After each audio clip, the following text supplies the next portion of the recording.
Buenos días a todos quienes nos acompañan en este seminario. A nombre de Rigel y mío queremos dar las gracias por disponer de su tiempo y atender a esta charla. A título personal, agradecer por la confianza y oportunidad que me entrega Rigel y ustedes.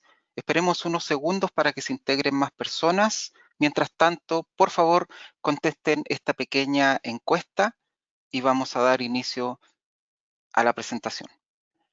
Bueno, voy a cerrar la encuesta. Les comento algunos resultados. 83% en ingeniería, minería en segundo lugar con caminos, con un 32 y 35 respectivamente, forestal 22, industrial un 18. Muchas gracias. Mi nombre es Claudio Abello, soy ingeniero geomensor, Universidad Santiago de Chile. Mi vida profesional la desarrollé por más de 25 años en el área de posicionamiento satelital GNSS y ahora los últimos 4 meses y fracción en la empresa Rigel a cargo de el mercado latino como South American Partner Development con oficina en Santiago de Chile. Lo que vamos a ver hoy día, una agenda de lo que quiero presentarles es el láser, introducción a LIDAR, nube de puntos, características, cómo funciona. Vamos a lo básico, lo esencial, características y luego usos. Algunos colegas me van a tener que disculpar, pero quiero tomarme 30 segundos en aclarar algo que siempre me preguntan, la diferencia entre precisión y exactitud. La precisión es la consistencia de cuando los resultados se repiten en varias mediciones. Cuanto menor sea la dispersión de las mediciones, mayor será la precisión. Fíjense, por ejemplo, acá, donde tenemos una alta precisión porque los resultados están todos muy cerca uno de otro, comparado con que la precisión acá es muy baja por la dispersión de los mismos. Exactitud se refiere a cuán cerca está la medida del valor real. Nuevamente, en el ejemplo que les mostraba, podemos ver que la exactitud y la precisión son muy altas porque ambas se acercan a la medida real, que es el centro del tiro. Aquí vemos una alta precisión porque hay medidas muy cerca del valor real, pero, perdón, baja precisión y alta exactitud. Hasta yo me confundo. Como regla mnemotécnica, lo que siempre tengo en mente es precisión, lo asocio con repetición, repetición de los resultados, y exactitud con estar cerca del blanco. Vamos al tema que nos convoca. ¿Qué es un láser? Un láser es un acrónimo, una abreviación que significa luz amplificada por emisión estimulada de radiación. Básicamente una fuente de luz. Lo que diferencia un láser de otras fuentes de luz, como las ampolletas, es el mecanismo físico por el que se produce la emisión de luz, que se basa en emisión estimulada, en contra de la emisión espontánea, que es la responsable de la mayor parte de la luz que vemos. Dentro de las características, vemos que tiene alta potencia o capacidad para ser amplificada, es monocromática, todos sus fotones tienen igual longitud de onda, direccionalidad, emisión en forma de rayos, una frecuencia de emisión bien definida, color de la luz, capacidad de emitirse en pulsos, de muy corta duración, y finalmente coherencia, que significa que las ondas electromagnéticas que forman el haz marchan al paso o van sucesivamente una tras otra. El láser tiene varias clasificaciones, pero una de las principales es respecto del daño que pudiera causar en los ojos, en la vista. En la escala de potencia podemos ver desde lo más bajo al daño más severo, ¿verdad? O en clasificaciones que van desde 1 a 4. Nuestros equipos terrestres por lo menos ocupan clase 1, segura exposición después de los 7 metros, y clase 3B, que la exposición es segura después de 160 metros. Ahora, en los 40 años que Rigel lleva en el mercado, nunca hemos tenido un accidente. La única forma que alguien pudiera estar dañado es una exposición prolongada, es decir, que pusiera su ojo directamente a la salida del láser y lo mantuviera por un tiempo determinado, algo que sería muy poco inteligente. La clasificación del láser, como les comentaba, respecto al daño que causa y a la estandarización que hay, clase 1 y clase 3B, que es lo que se maneja en el mercado de LIDAR. Por ejemplo, en nuestros equipos terrestres usamos clase 1 para la serie BZ y clase 3B para un equipo que se llama BZ6000, donde la distancia máxima o la distancia a medir es de 6.000 metros con una precisión de 15 milímetros. Hablando de láser, todos tenemos en mente lo que hace un distanciómetro láser, ¿verdad? Que es enviar una señal a una superficie, determinar el tiempo transcurrido entre el envío del pulso y la recepción y determinar una distancia, pero en ningún caso se va a obtener una posición absoluta. La distancia o el punto que yo medí se puede encontrar en cualquier lugar de la esfera que represento acá, ¿verdad? Y es lo que llamamos una posición relativa. Haciendo otra analogía para ingresar en el campo de LIDAR, existe la ecolocación, que es el uso de ondas sonoras para determinar la ubicación de objetos en el espacio. Los murciélagos, por ejemplo, usan la ecolocación para navegar y encontrar comida en la oscuridad. La ecolocación, a veces llamado biosonar, es la capacidad que tienen muchos animales para conocer la posición de otros y los objetos en el entorno,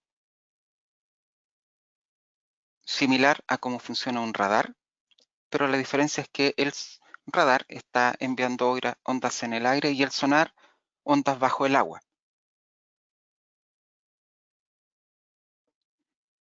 De esta forma, se puede obtener una imagen tridimensional del objeto.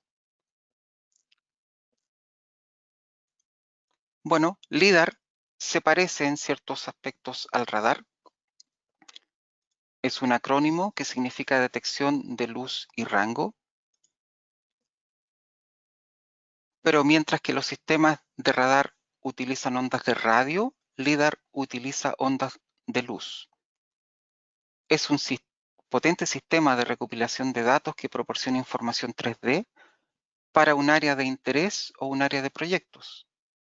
Entre muchas cosas, es útil para tareas de superficie, mapeo de vegetación, ingeniería, caminos, transporte, rutas, transmisiones, edificaciones, etc. Las ondas de luz están muy por encima del espectro visible, por lo tanto es inofensivo, teniendo las salvedades que comenté anteriormente. Y una característica muy interesante es que el LIDAR puede trabajar sin luz, en completa oscuridad. Antes de seguir, ¿son láser y LIDAR lo mismo? Bueno, láser y LIDAR son abreviaciones, ambas palabras en inglés. Láser tiene funcionalidad y aplicaciones que son muy diversas en campos que incluyen la medicina, la ingeniería, procesos industriales, ciencia y astronomía. Y LIDAR efectivamente mide distancias a lugares y cosas predeterminadas. LIDAR es una tecnología que utiliza láser. LIDAR o escáner láser. ¿Cómo trabaja?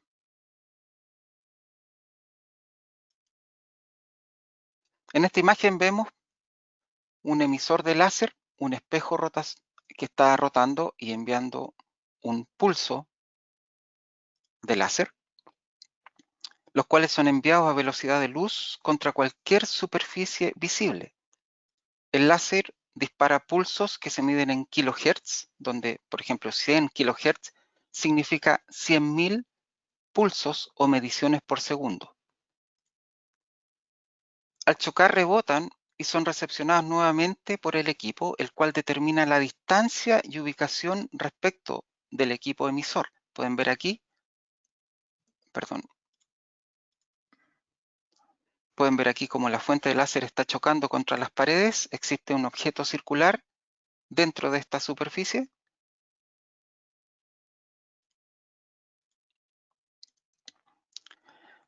El láser no penetra objetos sólidos, pero sí lo que podemos determinar, y es muy interesante, es las zonas de sombra que se producen cuando el láser no los puede penetrar. Pueden ver en la imagen de los puntos azules cómo hay zonas que no pueden ser penetradas. Una imagen que clarifica más el efecto sombra es la siguiente, donde tengo millones de puntos en una medición LIDAR y la zona oscura representa el área donde el LIDAR no pudo penetrar. Eso es un pilar metálico, por ejemplo. ¿Cómo elimino las sombras? Bueno, lo que se hace es multiposición, es decir, empiezo a girar o a observar el objeto desde distintos ángulos, manteniendo siempre un traslape o áreas que son común a distintos puntos de visibilidad. Elimino las zonas de sombra con la multiposición o áreas en común. Si estoy midiendo un edificio como un tema al margen, es aconsejable primero medir el perímetro y luego el interior y luego salir del edificio con el LIDAR, manteniendo siempre un curso de acción que sea entendible. Me refiero a que uno no es aconsejable que mida una cara, salte a una cara posterior, luego vuelva y esté haciendo un zigzag de mediciones. Hay que mantener un flujo, que es lo que se aconseja, ¿verdad? Para medir. Una pregunta que probablemente me van a querer hacer es ¿qué pasa con la posicionamiento GPS? Es aconsejable tener posición GPS, pero no indispensable. Yo podría hacer levantamiento de este edificio sin tener posición GPS, con la salvedad de que cuando me desplace de una posición a otra, no transcurran más de 20-25 segundos o más de 10 metros entre una posición y otra. De esa forma el equipo podrá calcular y mantener un levantamiento bastante consistente. Si me llegara a desplazar mucha distancia, tendría más problemas de postproceso. A lo que me refería con mantener un ritmo es ir de una posición una a la otra, siguiendo, ¿verdad?, el contorno y no empezar en una posición, saltar a la otra, luego a otra y así.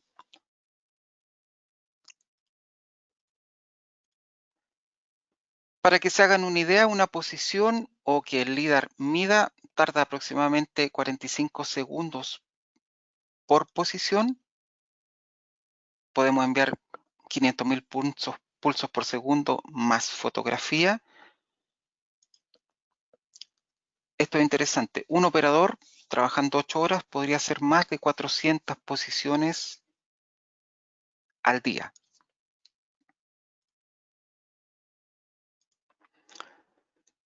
Es recomendable, pero no es necesariamente mandatorio tener puntos de control. Estos discos que son reflectantes y especiales para LIDAR, los podemos poner en algunas esquinas o lugares de interés y luego observarlos o medirlos desde distintas posiciones. Así podríamos tener un mejor amarre o una mejor consistencia de la figura. Se recomienda, pero repito, no es mandatorio. No aconsejamos utilizar prismas de estación total, por ejemplo, porque el reflejo es muy directo hacia el LIDAR, pudiera dañarlo. Se pueden usar siempre y cuando se mantenga una mínima distancia, hablamos de un par de cientos de metros, para que el LIDAR no sufra daño. Respecto de la medición y ya entrando en terreno de lo que es LIDAR, por ejemplo, en un equipo terrestre, el LIDAR lo que mide es 360 grados. Pueden observar acá que está haciendo un zigzag en la vertical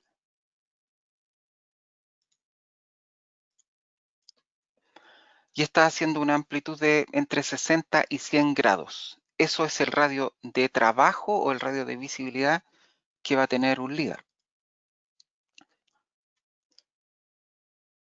Para que tengan una idea del tamaño de un archivo que podemos capturar, es relativo, ¿verdad? Pero en este caso, usando un 360%, o sea, máxima amplitud y visibilidad, 1.200.000 pulsos por segundo, el archivo, cada una o cada posición, quedará aproximadamente de 390 megabytes. Aquí una imagen de nuestros equipos. Se puede observar el punto de salida del láser o lo que consideramos el centro, ¿verdad? Y lo que les comentaba, la amplitud de los 100 grados, 60 desde la horizontal hacia arriba y 40 hacia abajo. Todo esto puede ser definido en el equipo, es decir, yo podría definir y programar el equipo para que no mida 360, sino que mida 180 en horizontal y 60 en la vertical, por decir una cosa. Se puede ajustar por parámetros, por programación, y así el equipo puede ahorrar memoria cuando tengo que solamente escanear un área determinada y no los 360 grados alrededor.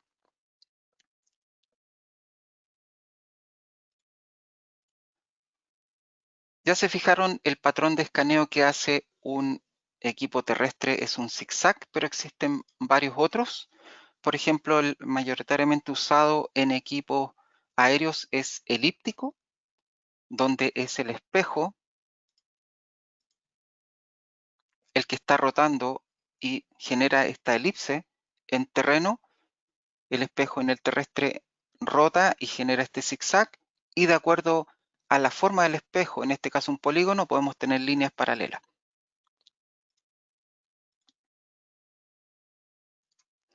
Sobre los patrones de escaneo, ¿verdad? Lo más importante es saber el número de puntos por metro cuadrado que yo quiero obtener. Existen distintas modalidades y formas. Nuestros equipos, por ejemplo, vienen preprogramados o definidos con distintos patrones que nosotros llamamos panorama y que van a indicar el número de puntos por metro cuadrado que puedo obtener. Pero el patrón de escaneo tiene directa relación con la distancia a la cual está el objeto. Es decir, a menor distancia tengo más puntos por metro cuadrado y a mayor tengo menos. Esto hay una relación matemática, ¿verdad?, entre el ángulo que estoy usando en el escaneo, en este caso, si me permiten, panorama 50, ocupa 50 milidegrees o miligrados, eso equivale a 0,05 grados. Por una fórmula matemática yo podría saber cuál es el espaciamiento a una distancia determinada. Entonces, antes de comenzar el proyecto y dependiendo del objetivo, podría hacer un rápido cálculo y saber qué panorama o qué seteo, qué programación es la que me acomoda para obtener una determinada cantidad de puntos por metro cuadrado al momento de hacer el escaneo. LIDAR entonces vemos que es un equipo que está lanzando cientos de miles de puntos en la horizontal y en la vertical para obtener coordenadas relativas y una representación espacial de la superficie u objeto para su posterior análisis y tratamiento de información. ¿Qué se obtiene de esto? Bueno, obtenemos lo que llamamos la nube de puntos que no tiene color. Es una nube de puntos sin color.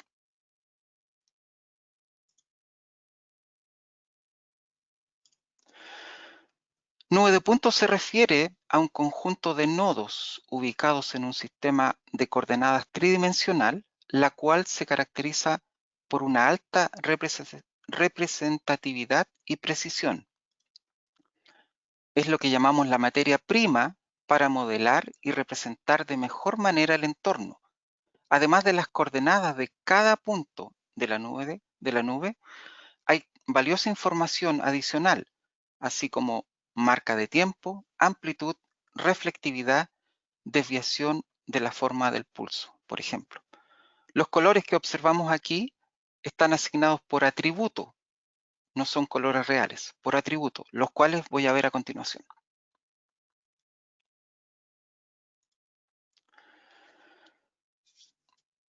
Los componentes de un LIDAR tenemos el equipo propiamente tal, la unidad IMU, y aquí me quiero detener unos segundos, es una unidad de medición inercial, que es un dispositivo electrónico que mide e informa acerca de la velocidad, orientación y fuerzas gravitacionales que están influyendo en el equipo, usando una combinación de acelerómetros y giroscopios. Lo que podemos determinar es el cabeceo, balanceo y rumbo, o en inglés el pitch, roll y yaw.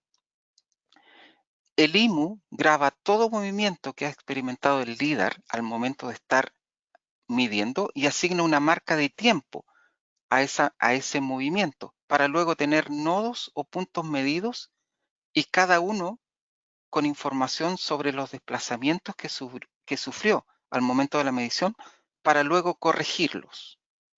Tan importante como tener un LIDAR de buena calidad es tener un IMU de buena calidad. Generalmente en aplicaciones de dron, algunos clientes pretenden hacer levantamientos con un LIDAR muy bueno, pero ponerle un IMU de baja calidad degrada los resultados. Así que por lo tanto es un punto muy relevante. El IMU debe ser de tan buena calidad como el LIDAR que están ocupando. Otro componente es el sistema de posicionamiento, GPS o GNSS, ¿verdad? El cual pudiera ser ocupado con el equipo o después del equipo. Me refiero a que teniendo marcas y puntos posicionados en el área a medir, yo podría, ¿verdad?, trasladar las coordenadas del levantamiento a un sistema ya previamente definido. Si estoy midiendo en túneles, obviamente, o bajo techo, el sistema de posicionamiento no va a estar, pero sí al momento de salir con el LIDAR midiendo el entorno del edificio, pudiera amarrar, ¿verdad?, ese levantamiento. Un cuarto componente es el el sistema de instalación del equipo, donde vemos distintas alternativas: en avión, en helicóptero, en tren, donde existen equipos especializados, uno de los más usados en vehículos, en drones, como les mencioné, y también estacionario o LIDAR terrestre en trípode.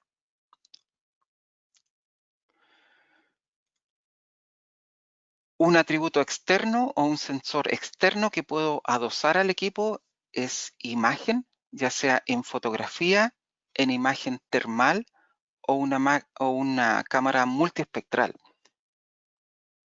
lo cual permitiría, como ya vimos, entregar color o un tercer o cuarto atributo a la nube. Un ejemplo rápido, por ejemplo, una cámara térmica en los equipos nuestros permite que la nube, además de tener cada nodo identificado y coordenado, yo pueda entregar por cada punto la temperatura que había al momento de la medición. Si se fijan aquí, por ejemplo, en ese punto que estoy indicando, habían 14.22 grados. Imaginen esto en una aplicación industrial, ¿verdad? En una aplicación de ingeniería, donde pudiera tener la nube de puntos y además información valiosa sobre dónde se está recalentando o dónde está demasiado fría la temperatura para esa estructura. La cámara térmica, perdón, que nosotros ocupamos mide desde menos 40 a 2000 grados Celsius. Los segmentos del LIDAR son 5: terrestre, que se llama TLS, aéreo, ALS, móvil, que tiene que ver con camionetas y trenes, como lo mostraba en una diapositiva anterior, unmanned, o lo que tiene que ver con drones o equipos no tripulados, a la fija o con hélice, y aplicaciones industriales, a lo que llamamos ILS.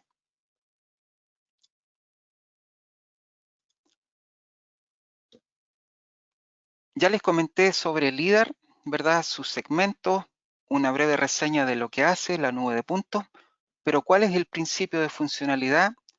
¿Cómo podemos detectar distancias y coordenadas?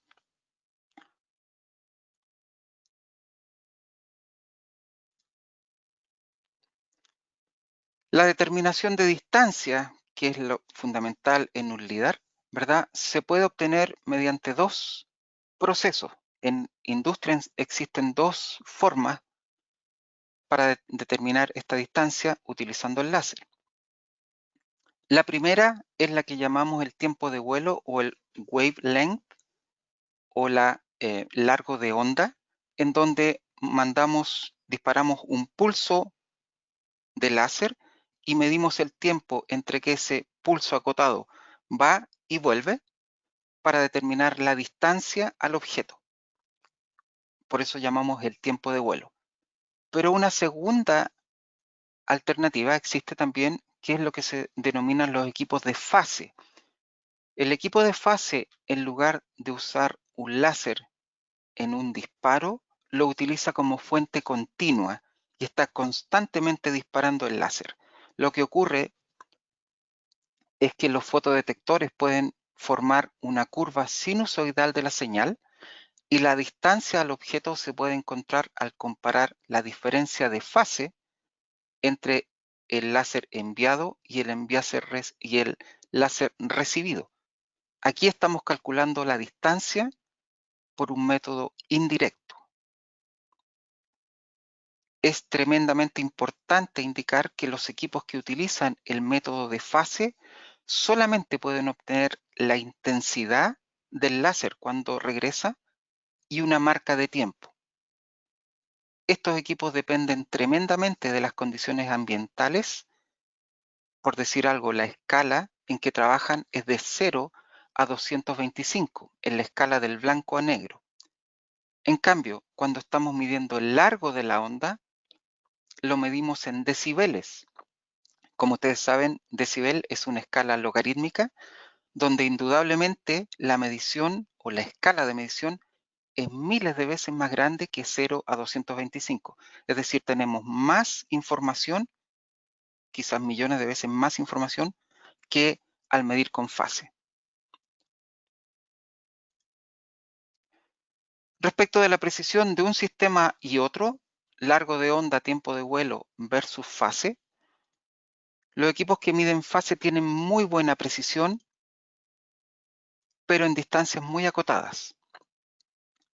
Después de los 30-50 metros, la precisión se empieza a degradar, no así como cuando usamos la longitud de onda o tiempo de vuelo, bien llamado, ¿verdad? Donde la precisión se mantiene sin importar la distancia.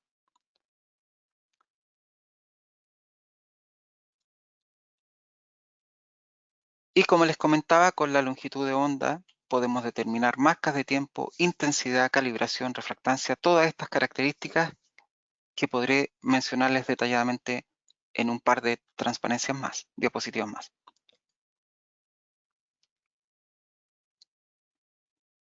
Aquí la gran diferencia entre uno y otro, la nube de puntos básica versus la nube de puntos utilizando el tiempo de vuelo o lo que nosotros en Rigel usamos.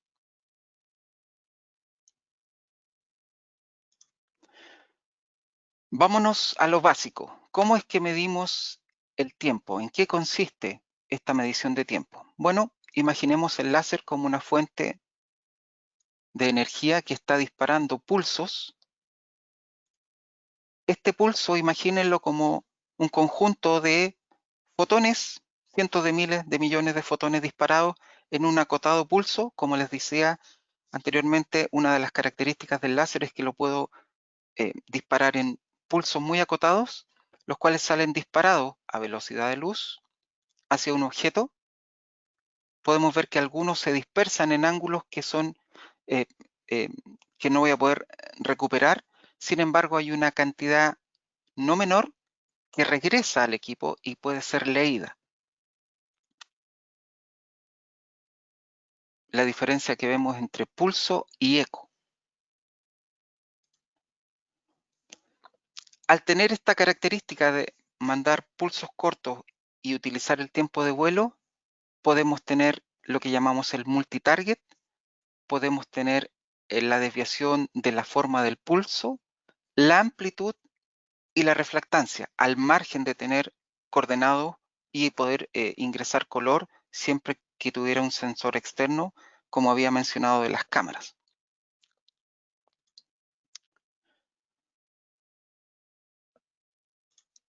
Cuando tenemos una superficie plana, en este caso la pared de una casa, ¿verdad? Y enviamos un pulso, obtenemos un rebote. Todo fácil. Pero ¿qué ocurre cuando tenemos un ambiente donde la superficie no es tan clara, no es tan sólida? Por ejemplo, un árbol. Al enviar un pulso, puedo obtener distintos ecos. Significa que el láser, si recuerdan este bolsón, esta cápsula con fotones, algunos chocaron en una primera hoja, luego siguió el siguiente, pegó en una rama, volvió a pegar en una hoja, en una rama, el quinto, sexto, séptimo, golpeó la pared y regresó. Y es lo que obtenemos y podemos leer en estos rebotes o multi-target.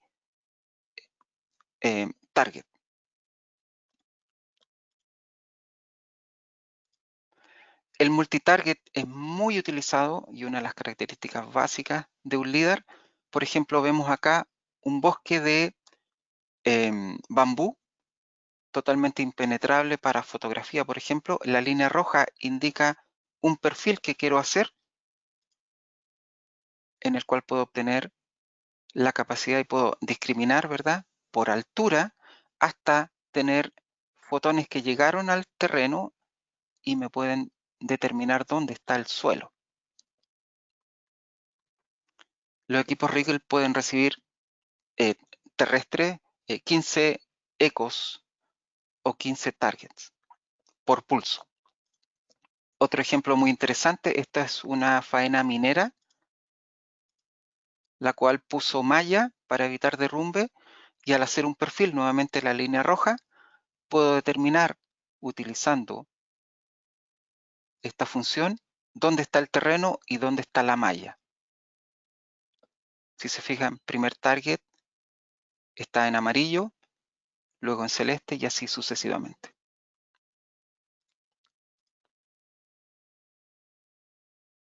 Multitarget. Amplitud es otra de las características de LiDAR. Y la amplitud lo que me indica es la intensidad con la que llegó el pulso de regreso. De esta forma puedo discriminar por distancia las superficies, ¿verdad? En una paleta de colores, qué está más cerca y qué está más lejano, siendo lo azul lo más lejano.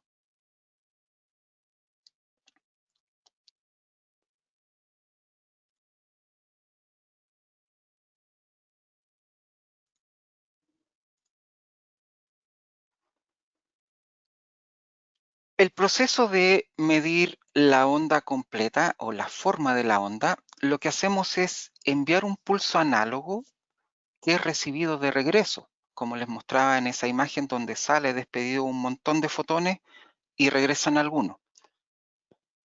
Al ser recibido de regreso, lo digitalizamos, lo pasamos a digital, es lo que llamamos digitalización del eco. En Austria, cuando calibramos un equipo, lo hacemos medir en un campo con cientos de objetos distintos, materiales, distancia, rugosidad, etc. Por lo tanto, obtenemos un patrón de comportamiento de la señal del láser cuando rebote en estas superficies. Y es lo que llamamos un patrón de comportamiento de la señal, que está representado por el gráfico en color rosa. Esta información, este patrón de comportamiento, se almacena en cada equipo. Al medir en terreno, el equipo comienza a recibir información, ¿verdad? Y lo que hacemos es buscar dentro de este patrón la curva que mejor se adapte a lo que recibió el equipo en terreno. Quiero mostrarles aquí con el puntero. La zona amarilla sería lo que recibió de terreno y lo anaranjado, si lo alcanzan a distinguir, sería lo que mejor se ajusta de acuerdo a la librería o patrón de comportamiento que saqué del equipo a ese pulso en particular. De esta manera lo que obtengo es una desviación de la forma del pulso, representado por esta línea o esta área verde, mejor dicho.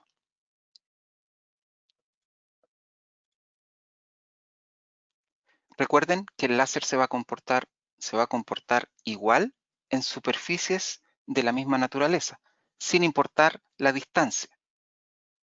Si no existiera una curva que se ajuste o ese material en particular, lo que hacemos es interpolar entre las curvas de la zona rosada, ¿verdad? Para buscar la que mejor se ajuste.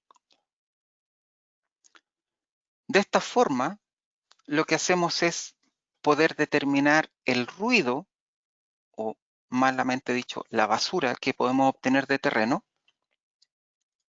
En este caso, tenemos aquí un árbol que hemos medido. Si se fijan, estas zonas amarillas corresponderían al ruido o a la desviación de la forma que les mostré anteriormente, la cual podemos eliminar por filtro. Esto es posible gracias a todo el software que tenemos detrás del equipo, ¿verdad? De lo contrario, un operador tendría que ir punto a punto eliminando lo que llamamos residuo de imagen. Situación similar ocurre si estoy en una planta industrial, ¿verdad? Cuando hay objetos que están a menos de 1 metro de distancia, el LIDAR puede tender a recibir ecos que no son los correctos. Lo que hago es lo mismo, un análisis onda a onda o pico a pico, ¿verdad? De la información recibida y luego filtro para obtener una clara imagen de la realidad.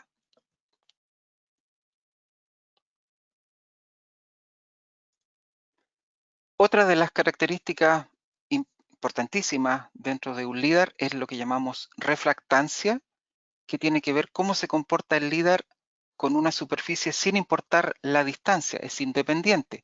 Podemos ver en esta imagen probablemente una pared de ladrillo de color anaranjado y el mismo efecto se obtiene sin importar la distancia, si se fijan acá al fondo.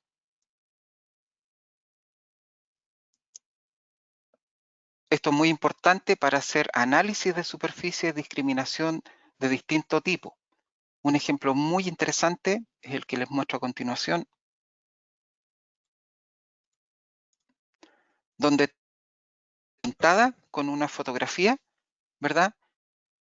Esa misma pared, si aplico un LIDAR y hago una calibración por refractancia, lo que obtengo es poder observar qué hay bajo la pintura. Pueden ver que había un graffiti que no era visible a la vista humana, ¿verdad? Esto porque probablemente absorbió más humedad donde hay pintura y el láser pudo determinarlo y discriminarlo.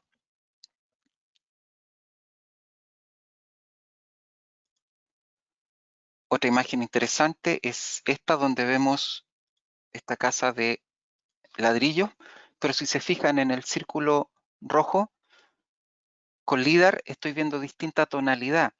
Probablemente es un ladrillo de una calidad distinta que absorbe la humedad de manera distinta y el láser lo puede determinar. Lo que les comentaba, LIDAR trabaja sin condiciones de luz.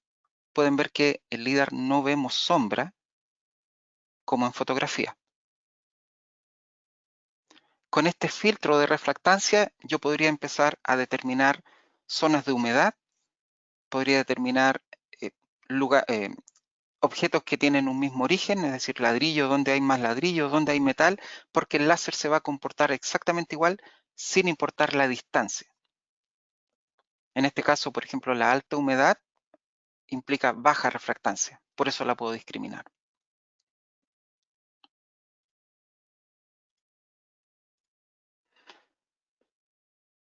Entonces, un equipo, además de entregar coordenadas, lo que podemos hacer es entregar multiposiciones, lo que hablábamos de los distintos ecos que llegan, ¿verdad? Uno tras otro, hasta 15. La amplitud y la refractancia, la amplitud que tenía que ver con la intensidad, discriminar distancia, qué tan lejos o tan cerca está un objeto del láser, y la refractancia, donde podía determinar superficies que se comportan iguales, ¿verdad? Sin importar la distancia, podíamos determinar, como les decía, humedad, como ejemplo. El Pulse Shape Deviation, que es simplemente filtrar información y obtener información más depurada de terreno. Y agregar color con una imagen, ya sea una fotografía, un RGB, o con térmico o multiespectral.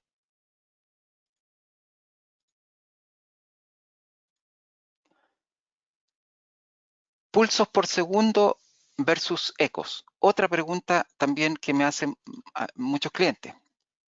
¿Qué es lo que es mejor? Siempre me preguntan, un equipo que tiene una muy alta tasa de puntos por segundo, de disparos de láser por segundo, pero puede recibir solo 2 ecos, o uno que tiene una menor tasa, 200.000 pulsos por segundo en este ejemplo, y 5 ecos.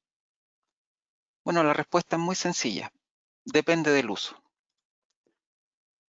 Obviamente necesito tener muchos puntos por metro cuadrado, es un factor a considerar, pero también depende del área donde voy a medir. Si voy a medir una zona que es totalmente plana, una cancha de fútbol, probablemente con 2 ecos no necesitaré más, porque no hay objetos que se interpongan entre el láser y la superficie a medir.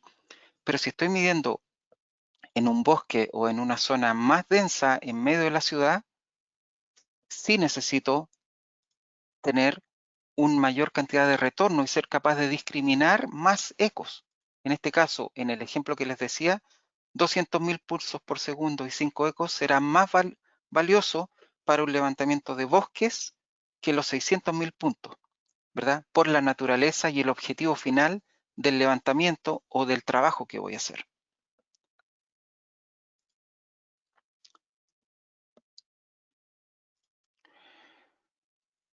Las escalas con las que el LiDAR puede trabajar o los trabajos que puedo obtener dependiendo si estoy usando LiDAR aéreo o terrestre, los vemos en esta pequeña imagen, donde esta foto representa una imagen tomada con un LiDAR aéreo, ALS. La línea roja podría perfectamente indicar lo que hice con un MLS, es decir, un LiDAR montado en una camioneta o en un tren. Si estoy usando TLS o LiDAR terrestre, sería un levantamiento muy acotado, aun cuando hago la salvedad de que haciendo multiposiciones yo podría levantar una extensión larga de terreno, ¿verdad? Ir moviendo el LiDAR un punto tras otro, avanzando 20, 30 segundos o más si tuviera GPS. Recuerden que si tengo GPS al momento de usar, puedo desplazarme más de 10 metros o más de 20, 25 segundos. Por lo tanto, perfectamente podría ser una zona de algún camino, no digo el camino entero porque sería un trabajo interminable, pero sí avanzar varias cuadras con el equipo. Por último, ocupando ULS o LiDAR en dron, esa zona roja es la que pudiera representar un área a trabajar. Esto para que se hagan una idea.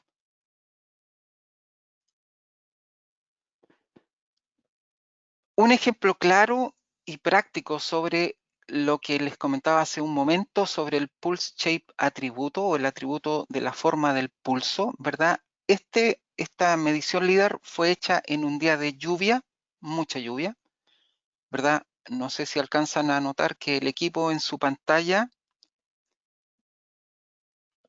está mojado, pero aplicando filtro puedo determinar y en el fondo discriminar cada gota de agua para luego eliminarla y ver lo que hay detrás del agua.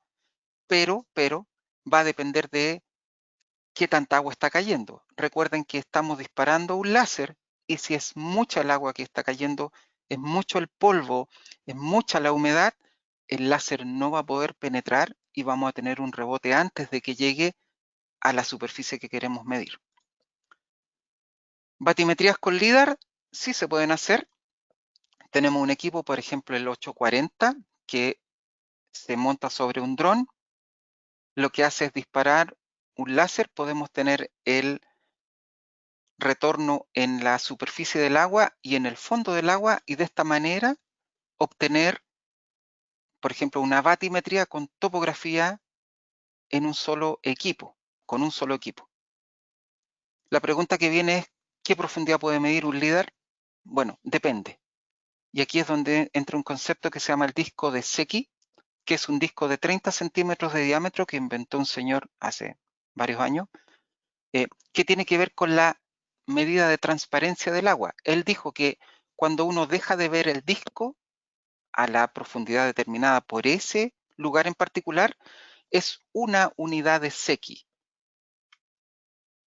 En el ejemplo del equipo, el Rigel 840, por ejemplo, podemos ver que utilizando distintas velocidades de pulso, parte en 1,7 unidades de Secchi.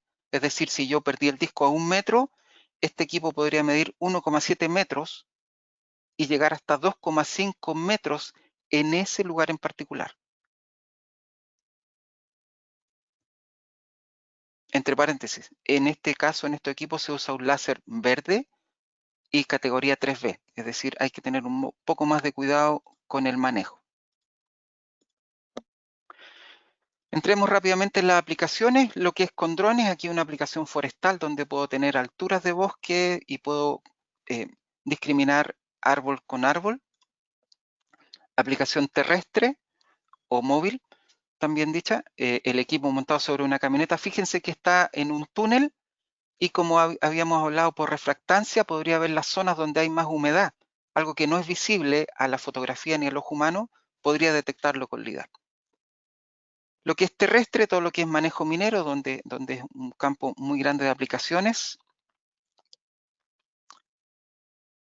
Móvil, aquí está montado sobre un tren, un equipo que se llama BMX, que tiene 3 LIDAR instalados en un mismo cabezal, donde puedo alcanzar velocidad de hasta 130 kilómetros y levantar la línea férrea y lo que está a su alrededor. Esto significa que no tengo que interferir la línea y parar el tráfico, sino que puedo montar el LIDAR sobre el mismo tren de pasajeros, por ejemplo, y hacer el levantamiento mientras transporto gente.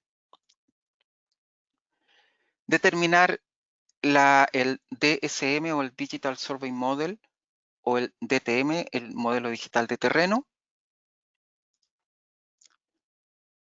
El mapeo, y esta es una de las aplicaciones más interesantes o más explotadas probablemente en el LIDAR aéreo, que es poder eliminar la vegetación mediante filtros y obtener un DTM, como pueden ver, con curvas de nivel. Básicamente ver lo que hay bajo el follaje de los árboles.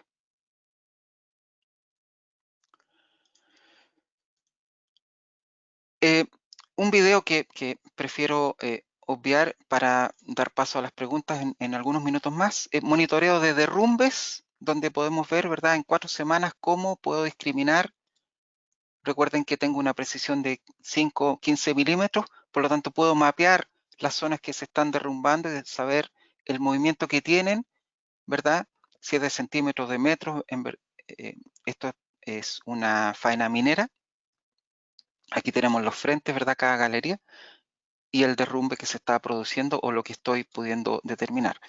Obviamente en aplicaciones para glaciares, lo que se ocupa mucho en Europa, donde determinan la velocidad de avance o en este caso retroceso del glaciar. Distintas otras aplicaciones, agricultura, zonas de inundación, cambios ambientales, monitoreo de glaciares. ¿Podemos combinar terrestre con aéreo? Claro. Por ejemplo, aquí un monumento arqueológico en Austria, una ciudad, ¿verdad?, que necesito levantar. Los puntos indican posiciones terrestres, es decir, estaba con el LIDAR en un trípode y me fui moviendo, teniendo las salvedades que comenté hace un momento, y esto lo uní a un levantamiento usando un dron y un LIDAR, en este caso un equipo que se llama BUX, que puede medir 500.000 puntos por segundo, con 15 rebotes. Entre paréntesis, este Recopter que aparece aquí, este dron, puede volar 30 minutos con 6,5 kilos. Así que, entre otros, es uno de los recomendados para este modelo en particular. Luego, al tener levantamiento terrestre y aéreo, lo que hago es unir ambos vía software y obtener, en este caso, una nube de puntos con color, donde puedo ver superficie y techos. Si quiero hacer un perfil, la línea roja, obtener un perfil detallado con precisión milimétrica. Lo mismo si quiero aplicar filtros y saber la vegetación, altura, refractividad, amplitud y todo lo que les comenté anteriormente. Aplicaciones de arquitectura, obviamente. Fotogrametría versus LIDAR. Bueno, la fotogrametría se trata de un proceso complejo en el que a partir de múltiples imágenes bidimensionales que contienen puntos de vista alternativos, lo que llamamos traslape, se puede reconstruir información tridimensional y es posible generar ortofotos. Perdón. La fotogrametría requiere de proceso o postproceso que pudiera demorar horas o días. Con LIDAR la información está disponible casi instantáneamente. Gran cantidad de información asociada, como hemos discutido, la amplitud, la refractancia, intensidad, etc. Los datos pueden ser tomados de día o de noche, no estamos sujetos a luminosidad. Y además LIDAR no requiere apoyo terrestre, fotogrametría la mayor cantidad de las veces sí lo requiere, que sería otra de las grandes diferencias. Respecto a las aplicaciones, una que me parece muy interesante, que es una aplicación forense. En Estados Unidos, cuando muere alguien en accidente de tránsito, se debe hacer el levantamiento con un LIDAR. Y con LIDAR, a través de refractancia, por ejemplo, podemos determinar la zona de frenado del auto, algo que una fotografía no va a poder discriminar. Esto es prueba fundamental cuando existen juicios, ¿verdad? Y es por eso que por ley se pide un LIDAR en accidente de tránsito cuando muere gente. Otras aplicaciones, DTM, minería, arquitectura BIM, algo que está muy en moda, Building Information Modeling, ingeniería, cartografía, manejo, determinación de zonas, estudio de ríos, etcétera, etcétera, etcétera. Caminos, construcción, plantas industriales, vehículos. Los formatos de exportación, probablemente se están preguntando de la data que nosotros capturamos. Es una variada gama. El más usado es lo que llamamos el LAS, que es el estándar en la industria de LIDAR, pero también DTM y DXF. Estos datos son exportables a terceros programas. Recuerden que nosotros vamos a entregar un software que va a procesar y entregar una nube. Luego tendré que buscar un software más especializado si quisiera tener información más detallada aún. Por ejemplo, Autodesk, PointCab, ArcGIS, importando datos en formato LAS, mosaico o dataset de terreno. Se me acaba el tiempo. Antes de terminar, quisiera una breve encuesta, si no les molesta, sobre mi siguiente charla. Aquí tenemos en qué les gustaría que pudiéramos conversar: terrestre, dron, aéreo o móvil.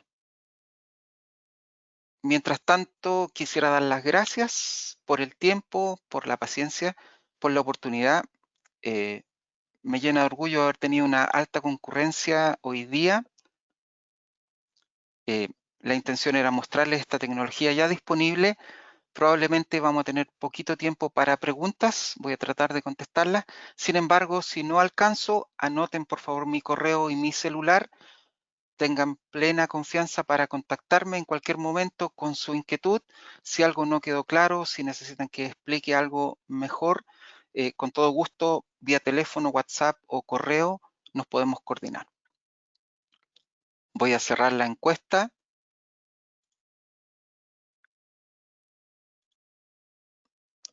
Y ahí vemos los resultados. ULS, o sea, utilizando dron, es lo que mayoritariamente resultó de esta medición. Así que probablemente voy a tener que cambiar mi próxima charla, que la quería hacer de terrestre, y moverla a LIDAR utilizando dron.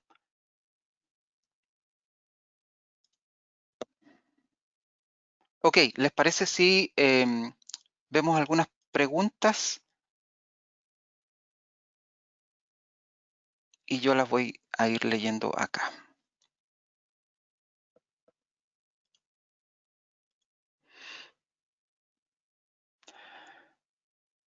Ok, me preguntan por la cantidad de puntos por metro cuadrado. Como les decía, depende de la distancia. lo puedo ver más en detalle si me contacta y podría darle algunos ejemplos, ¿verdad? Para tener una buena relación, en qué distancia, cuántos puntos podemos medir por metro cuadrado.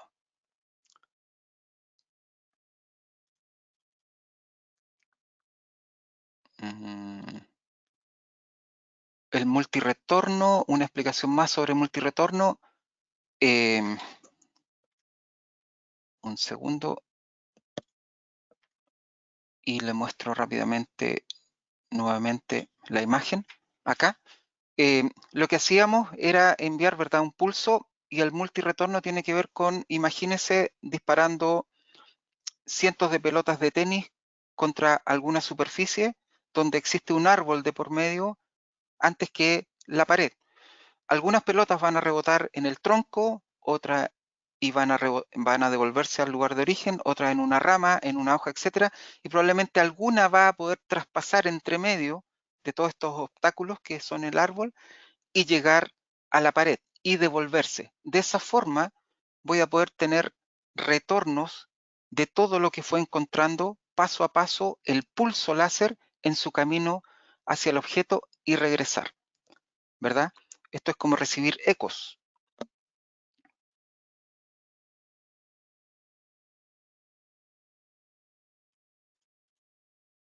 Para aplicaciones forestales, ¿qué es lo que sugiero?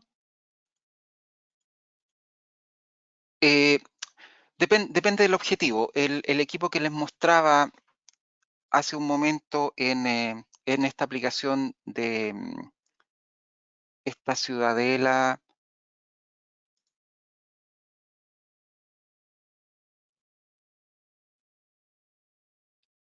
em, de arqueología que se llama Vox, es un equipo muy potente.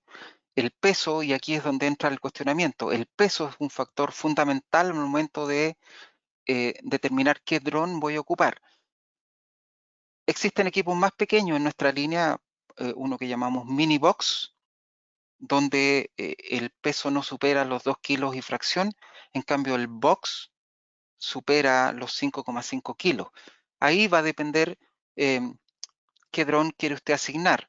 Siempre tiene que estar sobredimensionada a la hora de vuelo respecto del peso. Recuerde que está poniendo mucha tecnología, es una inversión considerable, digamos, importante, llamémoslo, para arriesgar en utilizar un dron que por catálogo dice que va a volar 30 minutos con 6 kilos, pero en la realidad y por experiencia sabemos que no va a superar los 15 minutos. Hay varias información y factores a considerar.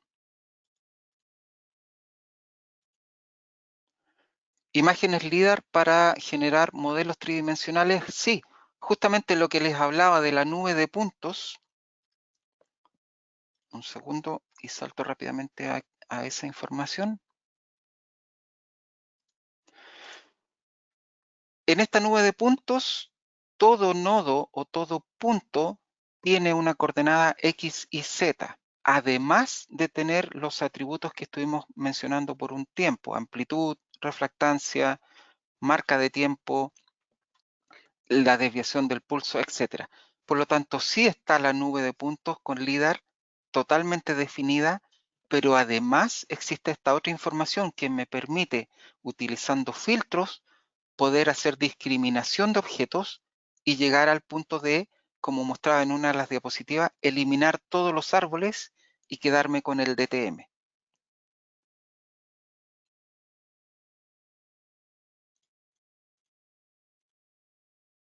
LIDAR para batimetrías en aguas turbias, ¿cuántos ecos puede recibir? Bueno, en agua demasiado turbia volvemos a lo que les comentaba hace un rato. Existe este señor que se le ocurrió una forma de estandarizar, ¿verdad? Porque no podemos decir LIDAR mide 10 metros en cualquier parte de profundidad. En cualquier lago, en cualquier río va a medir siempre 10 metros. No, depende de la turbiedad del agua y se mide en unidades SECI. Por lo tanto, lo mejor que podríamos hacer es ir antes de realizar el proyecto con este disco, que lo pueden fabricar ustedes de 30 centímetros de diámetro, sumergirlo en determinados puntos y tomar la profundidad de esos puntos para tener un promedio, ¿verdad? De esa forma decir, bueno, el disco CX lo pierdo de vista al metro, a los 2 metros o a los 10 centímetros. Depende de la turbiedad del agua. Después, simplemente elegir el equipo que mejor se acomode, buscar en las especificaciones cuántos CXDEF puede medir o cuántas unidades de CX. Como les decía en este ejemplo, este equipo mide desde 1,7 a 2,5, dependiendo obviamente de la intensidad del pulso y la profundidad de cuánto es la distancia en la que perdí el disco. Última pregunta para no quitarles más tiempo. Levantamientos topográficos en zonas boscosas, utilización de ULS. Sí, es perfectamente posible utilizando los equipos que les mencionaba hace un rato, Minibox o Box. Puedo hacerles llegar información más detallada y podemos conversar sobre las características de uno y otro si me envían un correo, ¿verdad? Eh, y les puedo enviar información, incluso datos de levantamientos que tenemos probablemente disponible para que los puedan analizar. Entre paréntesis, podríamos hacerle llegar una nube de puntos para que la tomen, la manejen con el software que ustedes están trabajando y así ver compatibilidad. Es decir, por favor, contáctenme y con todo gusto nos ponemos a conversar y les aporto la información que necesitan.